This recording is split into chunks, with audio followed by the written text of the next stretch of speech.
Welcome back guys. I hope आप सभी लोग अच्छे होंगे।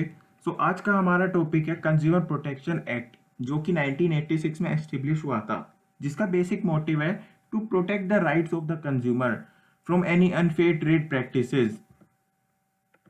उसी के साथ आज हम देखेंगे कंज्यूमर के कुछ राइट्स, जो कि कंज्यूमर शुड नोन और well aware of their rights to protect them from any unfair trade practices. Consumer protection act, जो कि एस्टेब्लिश हुआ था December 24, 1986 में, after being passed by Indian parliament and signed by the president of the India. इसका जो modification हुआ था वो इफेक्ट March 15, 2003 में आया था। जैसे कि आप सब लोग जानते हैं, 370 हटाने के बाद इसका जो इफेक्ट है होल ओवर द इंडिया पे लगता है, मतलब कि it applies to whole over the India including the Jammu and Kashmir.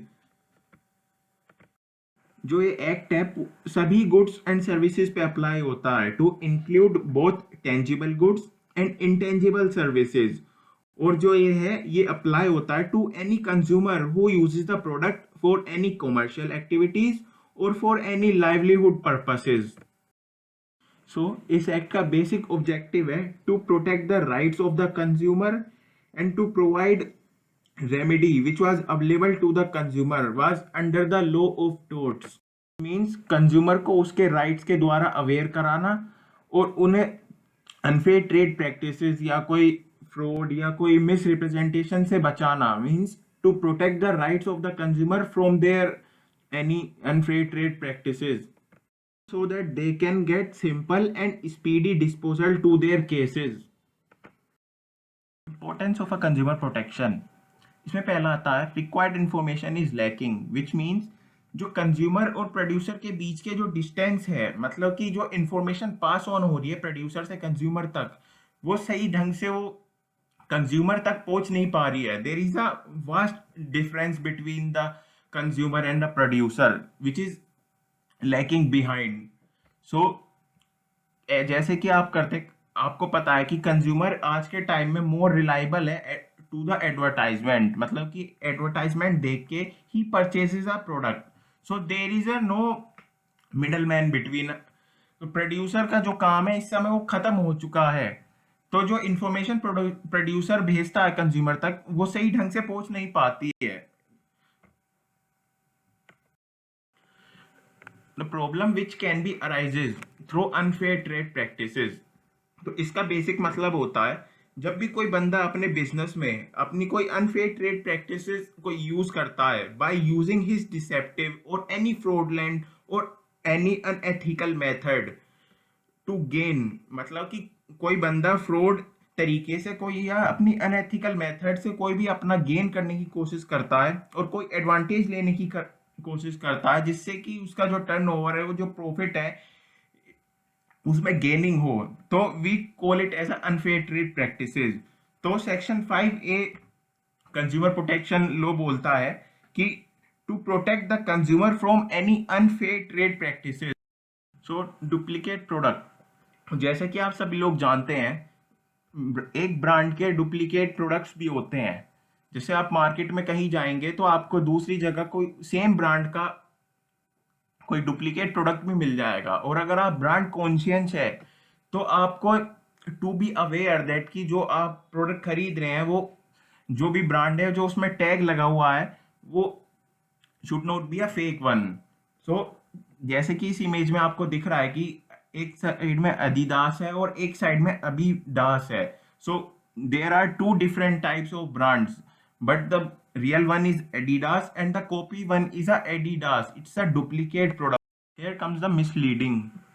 Misleading means जब भी आप कोई प्रोडक्ट परचेज करते हैं थ्रू एनी एडवर्टाइजमेंट और एनी ऑनलाइन शॉपिंग, तो जो प्रोडक्ट सेम आपको एडवर्टाइजमेंट में दिखता है, उसकी जो सेम क्वालिटी, सेम फीचर जो एडवर्टाइज में शो करते हैं, जब वो प्रोडक्ट आपके पास आता है तो उसमें वो जो प्रोडक्ट की जो क्वालिटी या क्वांटिटी जो भी दिखाई गई होती है, वो आपको रियलिटी में वो शो नहीं होती है as compare to the advertisement, as compared to the product which was shown in the advertisement. So we call it as a misleading or misguiding to their consumer. So if you are a consumer, So you should be well aware of their rights. So we will deal with the rights of the consumer, which should be consumer should be aware of their rights. तो इसमें पहला आता है right to safety. Right to safety means everyone has a right to protect to their life by any hazardous product or any product which is not healthy to their life. So consumer has a right to safety or to give preference to their life, to protect it to their life from these type of products. And next comes the right to information. Right to information बोलता है जब भी आप कोई product खरीदते हैं तो आपको उसकी इंफॉर्मेशन पता होनी चाहिए कि प्रोडक्ट की क्वालिटी, क्वांटिटी और स्टैंडर्ड और what's the price of the good to protect the consumer so that there should not be any under unfair trade practices. Right to choice, it means जब भी आप कोई प्रोडक्ट खरीदते हैं तो आपके पास वेल अवेयर आपकी चॉइस है कि आपको प्रोडक्ट ये खरीदना है या ये ब्रांड का प्रोडक्ट खरीदता है. तो आपका जो सेलर है वो आपसे ये नहीं बोल सकता कि आपको सिर्फ यही ब्रांड का प्रोडक्ट खरीद सकते हैं. तो you have a right to choice anything. तो right to be heard. Right to be heard means consumer interest will receive due consideration. Right to seek redressal. Right to seek redressal बोलता है कि it protects the right consumer to any unfair trade practices.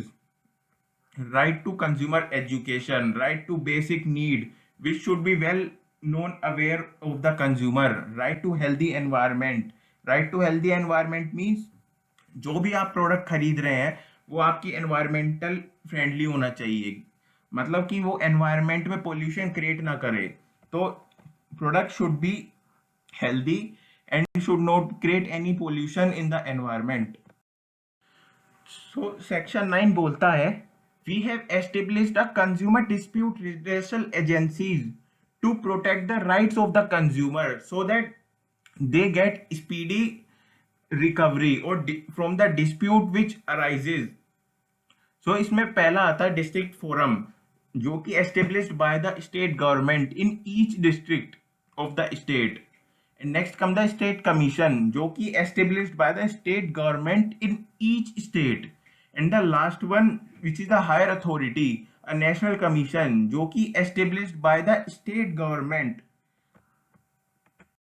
Composition of a state commission which speaks about the following members which included in a state commission. इसमें पहला होता है a person who is a judge of the high court and that person will be a president of the state commission.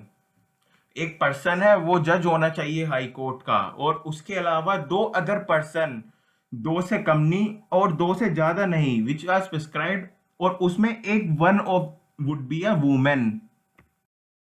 These are some of the qualities and the conditions which has to be fulfilled to be the member of the state commission. It means person should not less than be a 35 of year age. वो 35 से कम नहीं होना चाहिए और उसके पास he possess a bachelor degree from a recognized university, और both of the person should have a ability to understand, और both of them should have a adequate knowledge and the experience.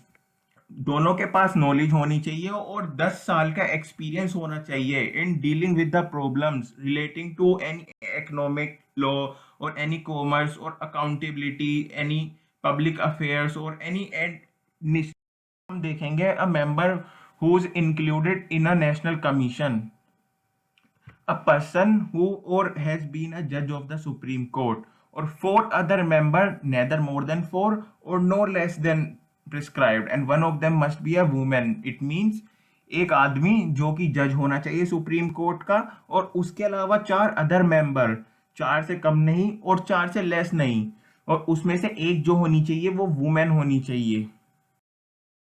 इसमें भी सेम क्वालिफिकेशन और conditions जो apply state commission में हुई थी, same conditions national commission में भी फुलफिल हुई हैं. तो आप पीछे जाके देख सकते हैं. तो वी विल गो फर्दर. देखेंगे composition of a district forum. इसमें बोलता है एक पर्सन जो कि डिस्ट्रिक्ट जज होना चाहिए, and the person would be the president of the district forum, और उसके अलावा 2 अदर मेंबर नेदर देन 2 और नॉट लेस देन 2, और उसमें से एक जो होना चाहिए वो एक वुमेन होनी चाहिए. These are some of the conditions which has to be fulfilled, which means वो person not less than 35 year of age, or he should has hold a bachelor degree from a recognized university, or they should have a adequate knowledge or experience which should not be less than 10 years in dealing relating to the problem of any economic law, commerce, or any administration or anything. We have established the 3 consumer dispute redressal agencies.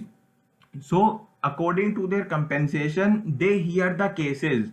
We have divided the 3 national commission, 3 consumer dispute redressal forum according to their compensation, which means in district forum can hear the cases when the compensation should not exceed rupees 20 lakh, and the state commission can hear the cases when the value of the goods and services exceed 20 lakh but not exceed 1 crore, and national commission can hear the cases when the value of the goods and services is exceeds rupees 1 crore. So, according to the compensation, these 3 consumer dispute redressal agencies hear their cases of the complaint of the consumer. So, thank you guys. I hope आपको ये video अच्छी लगी होगी. If you like this video, so please subscribe, share and do not forget to like our videos. और bell icon जरूर दबाएं हमारी next videos की अपडेट के लिए.